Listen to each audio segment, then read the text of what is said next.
Likamba kulu na esengeli esila bakonzi esengeli bazwa ba mesure ya makasi pona bana oyo na commune ya Bandalungwa ba présenter bana oyo bazali kosala mobulu Gypsy Kaembe afilmaki bango pona compte ya Lingala Facile.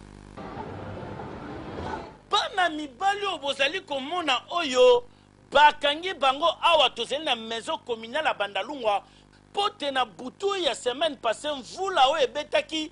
bango basazardaki kokata mwana mobali oyo lokolo na machete yango na la police alukaki bango makasi mokolo alobi bakangi bango lelo ba présenter bango na misu ya bato nyonso boyoka mokonzi la police mama ya mwana mobali oyo bakataki lokolo na ye moko mwana mobali wana ndenga alobaki bakangama mbala na mbala totindaka bango na bata mingi kasi na bango yali na bamosusu basali même pas un mois bauti prison aussitôt libéré babandi lisusu kaka batio na bango wana bazokende lisusu tozali kokanga bango mpe bazali fichier mpe de nouveau na bureau na biso sikoyo ntango bazokende boye tokosepela bafanda le plus longtemps possible nga nazosenga na leta oyoki bino moko ndenge bano bazoloba na plaine bazola biso ke bakobima baza mpe na bafamille sikoyo leta atalelanga likambo oyo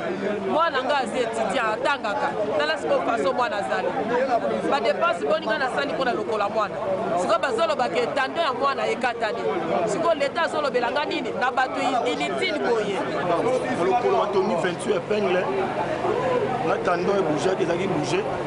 na loboko ya 8 épingle awa 3 épingle ndeko